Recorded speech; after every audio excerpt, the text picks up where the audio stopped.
Pessoal, gostaria de começar esse vídeo agradecendo a todos que se inscreveram recentemente aqui no canal do Professor Leonardo. Muito obrigado a todos que chegaram até aqui.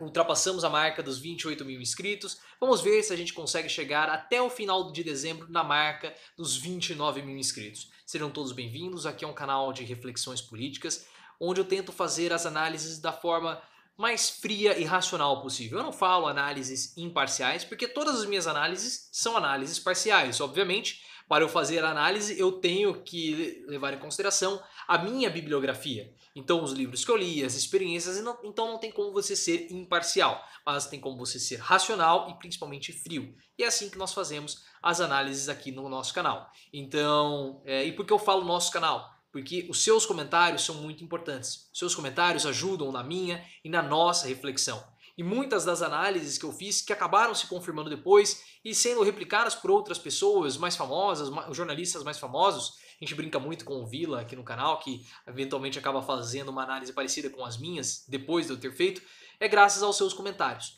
Os comentários são importantes para ajudar na reflexão do canal, então deixe comentários e compartilhe esse vídeo. Traga mais pessoas aqui para o canal do Professor Leonardo, para que a gente possa aumentar essa nossa corrente de reflexão. E hoje à tarde, no programa Pânico no Rádio, o Emílio convidou o Major Vitor Hugo e o Hélio Negão, ambos apoiadores e seguidores de Bolsonaro. E tem um negócio muito interessante com o Hélio Negão, cara, porque é assim, o Bolsonaro, ele tem uma sorte do mundo estar mais politicamente correto, porque o Bolsonaro ele fica andando na frente e com um negão atrás. Se isso fosse nos anos 90, ele seria muito, mas muito debochado. Um homem que anda na frente e fica andando na frente levando sempre um negão atrás. Então se isso fosse nos anos 90, com certeza Bolsonaro seria motivo de piada, seria motivo de brincadeira, mas hoje isso não ocorre mais. Para a sorte do Bolsonaro, vivemos tempos mais politicamente corretos. Mas eu não quero falar sobre a entrevista dos dois, porque o que me chamou mais a atenção foi uma fala do Emílio Surita no final, logo no encerramento. E essa fala do Emílio é uma fala que merece ser comentada e principalmente merece reflexão. Eu gosto muito do Emílio, eu acho ele uma pessoa, um apresentador, um comunicador fantástico. Ele já está na rádio, tem o seu programa de rádio há muitos anos. E se mantém na rádio, né, relevante, se mantém com audiência e se mantém durante acho que mais de 20 anos tem um programa Pânico. Então para você conseguir manter um programa de entretenimento por mais de 20 anos, então você tem que ser bom. Você tem que fazer um bom papel e você tem que ser relevante e principalmente ter a capacidade de ficar se reinventando. O Emílio ter levado o Pânico para o YouTube fazendo streaming é muito inteligente, porque ele já começou a fazer isso lá atrás. Então é uma percepção muito capaz do Emílio, então eu vejo ele como sendo um bom comunicador. Mas recentemente o Emílio tem me desapontado um pouco com algumas coisas que ele anda fazendo. Como, por exemplo, o episódio da agressão do Augusto Nunes ao Glenn Greenwald no próprio programa Pânico. Não concordo com a postura do Emílio, ele tentou contemporizar ali, colocar panos quentes, mas eu discordo veementemente da postura que o Emílio Surita teve com relação ao Glenn. Ele mais ou menos falou, você também tem culpa nisso, chamou ele de covarde, não é assim? Eu acho que não é dessa forma que um apresentador deve tratar o seu convidado. O erro foi do programa Pânico, que não conseguiu garantir a segurança, a integridade do Glenn Greenwald, e jogar a culpa no Glenn não é algo errado por parte do Emílio. Mas o que o Emílio falou que me chamou tanto a atenção assim no final do programa? Eu vou deixar o link aqui na descrição para que você possa ver o vídeo na íntegra, vai estar lá no final por volta de 1 hora e 49, 48 segundos. O Emílio fala o seguinte, bom, o que nós queremos é que a economia melhore um pouco, o que nós queremos é um Brasil melhor, que o Brasil vá para frente. Eu até digitei aqui, né, que é uma economia melhor e a galera com um empreguinho. E quando ele falou galera com um empreguinho, isso já me deixou um pouco incomodado. E aí ele continuou, um país que todo mundo tenha aquele empreguinho, jogo de futebol, uma mulherzinha bonita, uma cervejinha boa, um churrasquinho. Eu não gosto desse tipo de eu não gosto desse tipo de pensamento reducionista, desse tipo de pensamento que reduz, que trata o ser humano, que trata o brasileiro, geralmente os mais pobres, como sendo meros animais. Olha, se você tem um empreguinho, já tá bom. Se você consegue ter um empreguinho, ver um joguinho de futebol, toma uma cervejinha gelada, pra você tá ótimo. Ou seja, esse tipo de pensamento, que é um pensamento propagado pelo Emílio Surita, ele é um pensamento que ele acaba castrando qualquer tipo de sentimento de reivindicação de uma vida melhor. Pelo seguinte, olha, se você tem um emprego, um empreguinho aí, não sei qual é, se você tem um empreguinho, se você tem aí a sua cervejinha, já tá bom, você não precisa reclamar. E não é essa visão de país que eu quero. O que nós precisamos é sim um país que caminhe para frente. Mas o que é um país que caminhe para frente? É um país com mais escola, educação, essas coisas todas. É claro, é o senso comum. Mas o que é um país que caminhe para frente? É um país com a população tenha mais direitos. É um país onde a população ela tenha uma condição de igualdade, onde os mais pobres eles de fato tenham uma meritocracia no qual eles possam competir de pé de igualdade com as pessoas mais ricas, porque hoje o Brasil, o pessoal fala de meritocracia, mas não existe meritocracia no nosso país.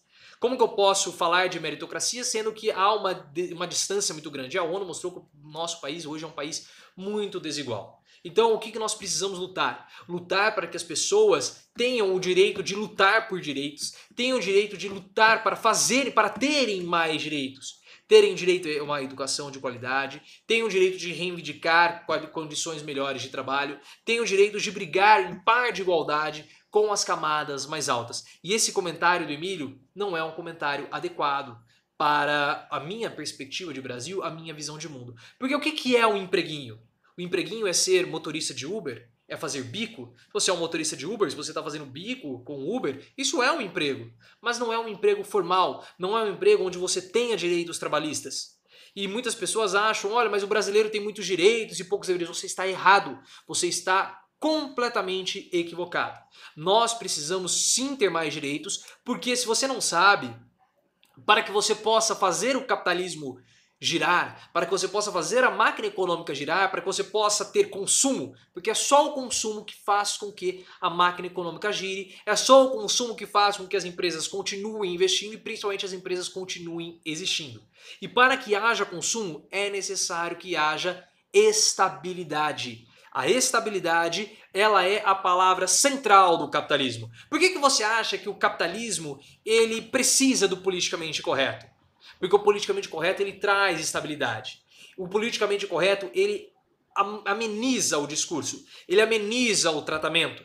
Você vendedor, tratar o negro, tratar uma mulher, tratar um homem branco, tratar um rico, tratar um pobre da mesma forma, garante a você uma possibilidade que aquele seu cliente, que independentemente de quem seja, receba o mesmo tratamento e dessa forma ele possa ter uma propensão em comprar na sua loja maior. Então por isso que nós precisamos ter o politicamente correto, amansar o tratamento, apaziguar, amenizar os discursos para que a gente possa realizar as trocas comerciais de um modo mais facilitado. Por isso que o capitalismo ele não tolera guerras, porque as guerras elas causam instabilidade e a instabilidade dificulta investimentos, dificulta o consumo.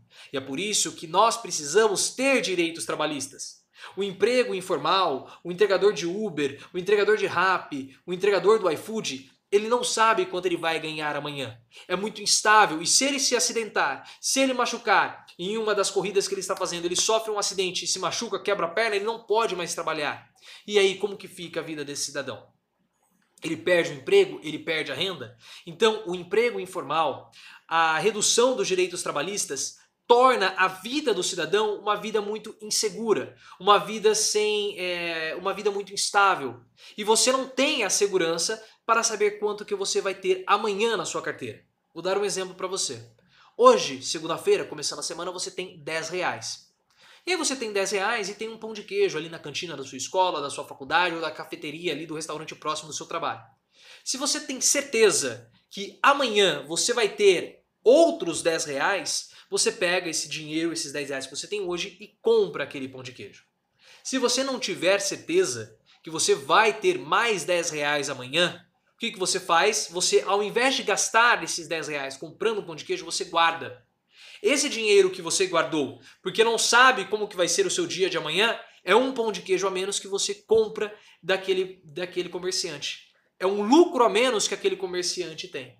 Por quê? Porque você tem uma instabilidade, você tem uma indefinição, você tem uma insegurança. Então, para que as pessoas possam consumir, é necessário que elas tenham estabilidade, que elas tenham segurança. E quando você reduz direitos trabalhistas, quando você reduz a vida do cidadão a uma vida de um empreguinho, a uma vida de uma cervejinha, você causa uma instabilidade. Você evita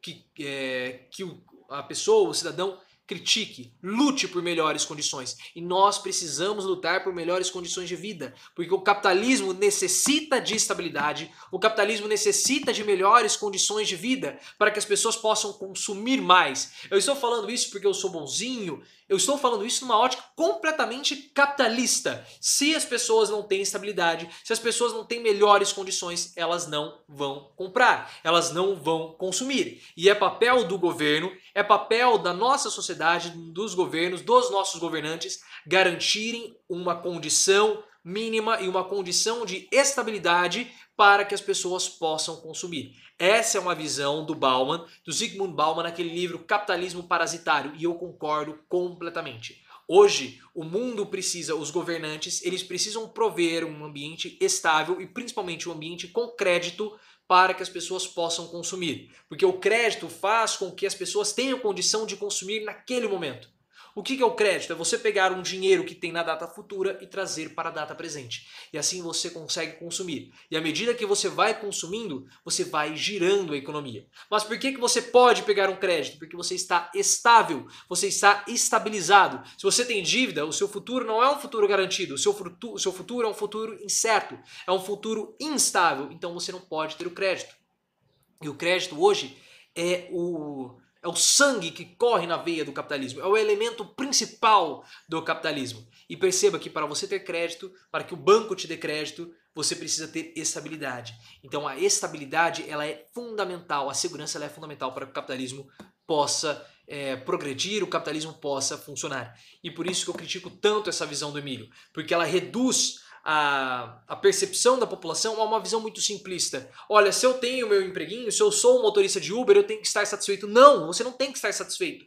Você sempre precisa estar lutando por uma condição melhor, por mais direitos, por mais liberdade, enfim, você sempre precisa estar lutando por uma vida melhor e isso faz parte do capitalismo. A luta por condições melhores para que no final essa condição melhor possa ser revertida em consumo.